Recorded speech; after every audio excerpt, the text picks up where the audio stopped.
আসসালামু আলাইকুম প্রিয় শিক্ষার্থীরা, কোর্স টিকার নতুন একটি ক্লাসে তোমাদের স্বাগতম। আজকের ক্লাসটি সপ্তম শ্রেণীর শিক্ষার্থীদের জন্য। আজকের ক্লাসে আমি তোমাদের ইংরেজি বইয়ের সপ্তম অধ্যায় থেকে 7.4 নিয়ে আলোচনা করব, যেখানে আমরা জানতে পারবো অক্সিলারি ভার্বগুলো কিভাবে প্রিন্সিপাল ভার্বকে সাহায্য করে। শিক্ষার্থীরা, সম্পূর্ণ এই ক্লাসটি আমি তোমাদেরকে খুব সহজভাবে বুঝিয়ে দেওয়ার চেষ্টা করব। তাই তোমরা এখনও যারা আমাদের এই চ্যানেলটি সাবস্ক্রাইব করোনি, তোমাদের প্রতি অনুরোধ রইল তোমরা অবশ্যই আমাদের এই চ্যানেলটি সাবস্ক্রাইব করে রাখবে।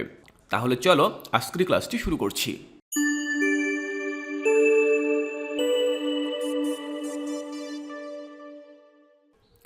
শিক্ষার্থীরা, 7.4 এই প্রশ্নটি রয়েছে আমাদের মূল বইয়ের 69 নম্বর পৃষ্ঠায়। তোমরা যদি এই পৃষ্ঠায় আসো তাহলে তোমরা এই প্রশ্নটি দেখতে পাবে, যেখানে বলা হয়েছে in pairs group see the examples first in the box below, then discuss and write how auxiliary verbs are helping the principal verbs in the sentences that follow. বলা হয়েছে যে এখানে বেশ কিছু উদাহরণ দেওয়া রয়েছে। দেখো, এক্সাম্পল ফর ইউর হেল্প, কিছু উদাহরণ দেওয়া রয়েছে তোমাকে সাহায্য করার জন্য, যেখানে আমাদেরকে দেখানো হয়েছে যে অক্সিলারি ভার্বগুলো কিভাবে মেইন ভার্ব বা প্রিন্সিপাল ভার্বকে একটি সেন্টেন্স গঠনে সাহায্য করে। এবং এই উদাহরণগুলো পড়ে বোঝার পরে তোমাকে নিচে আরও বেশ কিছু প্রশ্ন দেওয়া রয়েছে, সেই প্রশ্নগুলো তোমাকে নিজে সলভ করতে হবে। শিক্ষার্থীরা, এই প্রশ্নগুলো সলভ করার পূর্বে অবশ্যই আমাদেরকে এই উদাহরণগুলো পড়তে হবে, যাতে করে আমরা বুঝতে পারি যে কিভাবে একটি অক্সিলারি ভার্ব একটি মেইন ভার্বকে সাহায্য করে। শিক্ষার্থীরা, এই অধ্যায়ের শুরুতেই কিন্তু আমরা অক্সিলারি ভার্ব কি এবং প্রিন্সিপাল ভার্ব কি এই সম্পর্কে বিস্তারিত জেনেছিলাম। পাশাপাশি এই দুই ধরনের ভার্বের কাজ কি, তাদের কার্যক্রম কি, এ বিষয়ে কিন্তু আমি তোমাদেরকে বিস্তারিত ধারণা দিয়েছিলাম। তো দেখো, বলা হয়েছে কি example for your helps, I do not drink contaminated water. বলা হয়েছে I do not drink contaminated water. Contaminated শব্দের অর্থ হচ্ছে বিষাক্ত বা দূষিত। তো এই বাক্যের অর্থ হচ্ছে আমি দূষিত পানি পান করি না। এখানে এই ডু হচ্ছে অক্সিলারি ভার্ব, এবং এই ডু নটের পরে দেখো যে ভার্বটি বসেছে সেটি হচ্ছে ড্রিঙ্ক, DRINK, ড্রিঙ্ক। এটি হচ্ছে প্রিন্সিপাল ভার্ব। এখন এই বাক্যে প্রিন্সিপাল ভার্বের সাথে ডু বসেছে। এখন এই ডু কি? ডু হচ্ছে অক্সিলারি ভার্ব, অর্থাৎ সাহায্যকারী ক্রিয়া, যেটি কিনা এই ড্রিঙ্ক এই ভার্বটিকে সাহায্য করছে। এখন এইখানে ডু নট বসে এই পুরো বাক্যটিকে কি করা হলো বলো তো? দেখো, ব্র্যাকেটে লেখা রয়েছে টু মেক নেগেটিভস, অর্থাৎ এই বাক্যটিকে সে নাবোধক করে দিল। আমরা বুঝে নিলাম কিভাবে একটি অক্সিলারি ভার্ব সে একটি বাক্যে বসে পুরো বাক্যটিকে সে মডিফাই করে দিতে পারে। আবার বোঝার চেষ্টা করো, I do not drink contaminated water. এখন তুমি মনে করো এখানে এই ডু নট কথাটি লেখা নেই, আছে কি? শুধুমাত্র আই ড্রিঙ্ক কন্টামিনেটেড ওয়াটার, আমি কন্টামিনেটেড ওয়াটার বা দূষিত পানি পান করি। তাহলে কি হয়ে গেল? লাইনটার অর্থ একরকম হয়ে গেল, কিন্তু ডু নট কথাটি বসে, অর্থাৎ এই অক্সিলারি ভার্ব কথাটি বসে পুরো বাক্যটি কি হয়ে গেল? নেগেটিভ হয়ে গেল। তাহলে আমরা বুঝলাম যে কিভাবে একটি বাক্য নেগেটিভ করার ক্ষেত্রে অক্সিলারি ভার্ব কাজ করতে পারে। এরপরে দেখো, পরের বাক্যে বলা হয়েছে have you drunk enough water. দেখো, বলা হয়েছে have you drunk enough water, তুমি কি যথেষ্ট পরিমাণে পানি পান করেছো? এখানেও কিন্তু দুই ধরনের ভার্ব রয়েছে এই বাক্যে, যার মধ্যে প্রথম ভার্বটি হচ্ছে হ্যাভ, যেটি হচ্ছে আমাদের অক্সিলারি ভার্ব, এবং পরবর্তী ভার্বটি হচ্ছে ড্রাঙ্ক, DRUNK, ড্রাঙ্ক। ড্রাঙ্ক মানে হচ্ছে পান করা। তো বলা হয়েছে have you drunk enough water, তুমি কি পর্যাপ্ত পরিমাণে পানি পান করেছো? এখন এখানে এই হ্যাভ ইউ, অর্থাৎ এই যে অক্সিলারি ভার্বটি বসেছে, এখানে হ্যাভ ইউ আগে বসে এখানে কি করেছে সে? টু মেক কোশ্চেন, অর্থাৎ সে প্রশ্ন তৈরি করেছে। শিক্ষার্থীরা, অক্সিলারি ভার্ব যখন কোনো বাক্যের শুরুতে বসে তখন সেই বাক্যটি দ্বারা সে একটি প্রশ্ন তৈরি করে। ঠিক এখানেও সেরকমটি হয়েছে। এখানে সেন্টেন্সের পূর্বে অক্সিলারি ভার্ব বসে সে একটি প্রশ্ন তৈরি করেছে, যে প্রশ্নটি হচ্ছে have you drunk enough water, তুমি কি পর্যাপ্ত পরিমাণে পানি পান করেছো? এর পরবর্তী বাক্যে বলা হয়েছে my friend from Cameroon was drinking bottled water, অর্থাৎ আমার বন্ধু যে ক্যামেরুন থেকে এসেছে সে বোতলের পানি পান করত। এখন দেখো, এখানে অক্সিলারি ভার্ব কোনটি বলো তো? এই পুরো বাক্যে অক্সিলারি ভার্ব হচ্ছে ওয়াজ, WAS, ওয়াজ। এটি হচ্ছে আমাদের অক্সিলারি ভার্ব। এর পরবর্তী যে ভার্বটি রয়েছে DRINKING, ড্রিঙ্কিং, এটি হচ্ছে আমাদের প্রিন্সিপাল ভার্ব। এখন দেখো, এই ওয়াজ এই ড্রিঙ্কিং এর আগে বসে কি করেছে? এই ড্রিঙ্কিং, অর্থাৎ এই যে মূল ভার্ব, এই মূল ভার্বটি কখন সংঘটিত হতো? আমরা তো জানি যে ভার্ব বলতে বোঝানো হয় কোনো কিছু সংঘটিত হওয়াকে। এখন কখন সংঘটিত হতো সেইটি মূলত এই ওয়াজ দিয়ে নির্দেশ করা হয়েছে। অর্থাৎ এখানে বোঝানো হয়েছিল যে my friend from Cameroon was drinking bottled water. আমার বন্ধু যে ক্যামেরুন থেকে এসেছে সে বোতলের পানি পান করত। যেহেতু বলা হয়েছে বোতলের পানি পান করত, তার মানে আমরা বুঝে নিলাম যে এটি অতীতের কোনো ঘটনা। যেহেতু এখানে ওয়াজ দেওয়া আছে, তার মানে এই বাক্যে ওয়াজ এই অক্সিলারি ভার্বটি বসে কোন কাজটি সম্পূর্ণ করা হয়েছে? দেখো ব্র্যাকেটে বলা হয়েছে to indicate an action happening in the past. বলা হয়েছে কি দেখো, to indicate an action happening in the past, অর্থাৎ কোনো ঘটনা যা অতীতে ঘটতো এমন ঘটনার বর্ণনা করার জন্য এখানে ওয়াজ বসেছে, যেটি একটি অক্সিলারি ভার্ব। তাহলে শিক্ষার্থীরা আমরা এখানে উদাহরণ হিসেবে তিনটি বাক্য দেখলাম এবং এই তিনটি বাক্যেই অক্সিলারি ভার্ব তিনটি আলাদা আলাদা কাজে ব্যবহার করা হয়েছে। শিক্ষার্থীরা অক্সিলারি ভার্ব কিন্তু এছাড়াও আরও একাধিক কাজে ব্যবহার করা যেতে পারে। তাহলে আমরা দেখিয়ে দিলাম যে কিভাবে অক্সিলারি ভার্ব মেইন ভার্ব বা প্রিন্সিপাল ভার্বকে বাক্য গঠনে সাহায্য করতে পারে। শিক্ষার্থীরা আমরা তো এখানে এক্সাম্পলগুলো দেখে নিলাম। এর পরবর্তী পৃষ্ঠা অর্থাৎ 70 বা 70 নম্বর পৃষ্ঠায় যখন আমরা যাব, তখন এখানে আমাদের 1 থেকে 5 পর্যন্ত 5টি প্রশ্ন দেওয়া রয়েছে। এই 5টি বাক্যে এমন কিছু বাক্য লেখা রয়েছে যেগুলোর মধ্যে অক্সিলারি ভার্বও রয়েছে, পাশাপাশি প্রিন্সিপাল ভার্বও রয়েছে। এখন আমাদেরকে কি করতে হবে বলো তো? দেখো প্রত্যেকটি বাক্যের সামনে একটি করে শূন্যস্থান রয়েছে। প্রত্যেকটি বাক্যের সামনে এখানে একটি করে শূন্যস্থান রয়েছে। এই শূন্যস্থানগুলো আমাদেরকে পূরণ করতে হবে। কিভাবে পূরণ করব?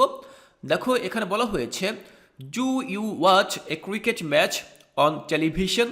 দেখো এই বাক্যে ডু হচ্ছে অক্সিলারি ভার্ব এবং ওয়াচ হচ্ছে প্রিন্সিপাল ভার্ব। এখন এই পুরো বাক্যে অক্সিলারি ভার্ব বসে কী ধরনের পরিবর্তন হয়েছে বা কোন কাজটি করেছে সেটি আমাদেরকে এই শূন্যস্থানে লিখতে হবে। দেখো আমরা যদি আমাদের উদাহরণে চলে যাই, প্রত্যেকটি বাক্য লেখার পরে দেখো ব্র্যাকেটের মধ্যে সেই বাক্যে অক্সিলারি ভার্ব কোন কাজটি করেছে সেটি লেখা হয়েছে। আমাদেরকেও ঠিক সেটিই করতে হবে, পুরো বাক্যটি পড়তে হবে, তারপরে এখানে ব্র্যাকেটের মধ্যে লিখতে হবে যে এই বাক্যে অক্সিলারি ভার্ব আসলে ঠিক কোন কাজটি করেছে। শিক্ষার্থীরা এখানে যে 5টি বাক্য দেখতে পাচ্ছ, প্রত্যেকটি বাক্যের উত্তরে কিন্তু আমি তোমাদের জন্য একটি পিডিএফ হ্যান্ড নোটে তৈরি করেছি। চলো আমরা সেই পিডিএফ নোটটি দেখে নিচ্ছি। শিক্ষার্থীরা এই হচ্ছে আমাদের সেই পিডিএফ হ্যান্ড নোটটি, যেখানে আমি তোমাদের এই 5টি প্রশ্নের উত্তরে দিয়ে দিয়েছি। দেখো আমাদের প্রথম বাক্যটি ছিল do you watch a cricket match on television. তুমি কি টেলিভিশনে ক্রিকেট ম্যাচ দেখো? এখানে কিন্তু একটি প্রশ্ন করা হয়েছে। প্রশ্নটি কিভাবে করা হয়েছে বলো? ডু ইউ দিয়ে। ডু ইউ আমি আগেই কিন্তু তোমাদেরকে বলেছিলাম যখন উদাহরণ পড়িয়েছিলাম যে কোনো বাক্যের শুরুতে যদি অক্সিলারি ভার্ব থাকে তখন সেটি একটি প্রশ্ন হয়ে যায়। তো এখানে বলা হয়েছে ডু ইউ অর্থাৎ তুমি কি দেখো, ওয়াচ হচ্ছে প্রিন্সিপাল ভার্ব অর্থাৎ হচ্ছে দেখা। এ ক্রিকেট ম্যাচ অন টেলিভিশন, তুমি কি টেলিভিশনে ক্রিকেট খেলা দেখো? তাহলে এখানে ডু ইউ এটি বাক্যের শুরুতে বসে কি করা হয়েছে? একটি প্রশ্নবোধক বাক্য তৈরি করা হয়েছে। তাহলে আমরা ব্র্যাকেটের মধ্যে লিখে দিলাম টু মেক কোশ্চেন, অর্থাৎ এখানে অক্সিলারি ভার্ব দিয়ে একটি প্রশ্ন তৈরি করা হয়েছে। এরপরে দেখো 2-এ বলা হয়েছে I do not like to wait for a long time. আমি দীর্ঘ সময় অপেক্ষা করতে পছন্দ করি না। এখন দেখো এখানে আই ডু নট এটি কিন্তু হচ্ছে অক্সিলারি ভার্ব এবং লাইক হচ্ছে কিন্তু প্রিন্সিপাল ভার্ব। দেখো শিক্ষার্থীরা প্রত্যেকটি অক্সিলারি ভার্বের পরপরই কিন্তু আমরা একটি প্রিন্সিপাল ভার্ব পেয়ে যাচ্ছি। তার মানে এই প্রিন্সিপাল ভার্বের আশেপাশেই যখন অক্সিলারি ভার্বটি বসে তখন কিন্তু সে কী করে, এই প্রিন্সিপাল ভার্বটিকে সে মডিফাই করে। এখন দেখো বলা হয়েছে কি I do not like to wait for a long time. আমি দীর্ঘ সময় অপেক্ষা করতে পছন্দ করি না। এখন এই যে ডু নট বসেছে, ডু নট বসে সম্পূর্ণ বাক্যটিকে সে কি করলো, নেগেটিভ করে দিল বা নাবোধক করে দিল। যেহেতু সে বলেছে পছন্দ করি না, তার মানে পুরো বাক্যটি কি হয়ে গেল, নাবোধক হয়ে গেল। তাহলে আমরা ব্র্যাকেটের মধ্যে কি লিখবো বলো তো? টু মেক নেগেটিভস, অর্থাৎ নাবোধক করার জন্য এখানে অক্সিলারি ভার্বটি বসেছে। 3 নম্বরে বলা হয়েছে my friend is helping me to clean the classroom. বলা হয়েছে my friend is helping me to clean the classroom. আমার বন্ধু আমাকে ক্লাসরুম পরিষ্কার করতে সাহায্য করছে। এখন দেখো ইজ হচ্ছে এখানে অক্সিলারি ভার্ব এবং হেল্পিং হচ্ছে এখানে প্রিন্সিপাল ভার্ব। এখন ইজ হেল্পিং এখানে বসে কি অর্থ প্রকাশ করলো? বর্তমানে কোনো একটি কাজ সংঘটিত হচ্ছে এমনটি বোঝাতে এখানে ইজ হেল্পিং ব্যবহার করা হয়েছে। তাহলে আমরা ব্র্যাকেটে কি লিখতে পারি বলো তো? To indicate an action helping in the present, অর্থাৎ বর্তমানে কোনো একটি অ্যাকশন বা কাজ সংঘটিত হচ্ছে, এটি নির্দেশ করতে এখানে এই অক্সিলারি ভার্বটি বসেছে। শিক্ষার্থীরা বাক্যটা যদি আমরা আবার পড়ি তাহলে আমরা অর্থ এরকম পাবো, my friend is helping me to clean the classroom, আমার বন্ধু আমাকে শ্রেণীকক্ষ পরিষ্কার করতে সাহায্য করছে। কখন সাহায্য করছে বলো তো? এখন, অর্থাৎ বর্তমানে আমি এখন কাজটি করছি এবং এখনই সে আমাকে সাহায্য করছে। যেহেতু সে আমাকে এখনই সাহায্য করছে, কাজটা বর্তমানে সংঘটিত হচ্ছে, তাই আমাদের এখানে লেখা রয়েছে ইজ হেল্পিং। যদি এটি অতীতে হতো, অতীতে কোনো কাজ আমি করতাম এবং তখন সে আমাকে সাহায্য করতো, তাহলে আমাদের এখানে হয়ে যেত ওয়াজ হেল্পিং। শিক্ষার্থীরা, আশা করছি তোমরা খুব সুন্দরভাবে বুঝতে পারছো যে কিভাবে অক্সিলারি ভার্ব একটি বাক্যে বসে প্রিন্সিপাল ভার্বকে সাহায্য করে। এরপর 4 নম্বর বাক্যে বলা হয়েছে, I did not call you last night, আমি তোমাকে গত রাতে কল করিনি বা আমি গত রাতে তোমাকে ডাকিনি। তাহলে এখানে অক্সিলারি ভার্ব কোনটি? ডিড নট, এটি হচ্ছে সেই অক্সিলারি ভার্ব।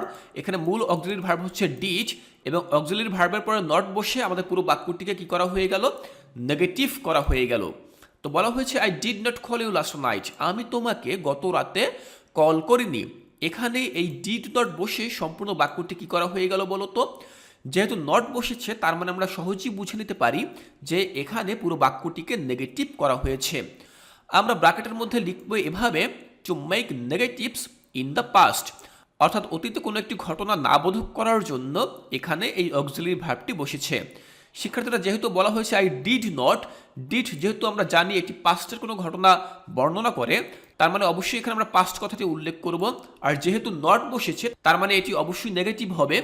তাহলে পুরো বাক্যটি দাঁড়ালো, I did not call you last night, আমি তোমাকে গত রাতে কল করিনি বা ডাকিনি। তাহলে এই পুরো বাক্যটি অতীতের কোনো ঘটনাকে বলা হয়েছে এবং সেটি নাবোধক করে বলা হয়েছে। তাই আমরা বাক্যে লিখব, to make negatives in the past, অতীতের কোনো ঘটনা নাবোধক করার জন্য। সব শেষে 5 নম্বরে বলা হয়েছে, didn't you attend the last class, বলা হয়েছে ডিডেন্ট বা did not you attend the last class, প্রশ্ন করা হয়েছে যে গত ক্লাসে কি তুমি উপস্থিত ছিলে না বা গত ক্লাসে কি তুমি অংশগ্রহণ করোনি।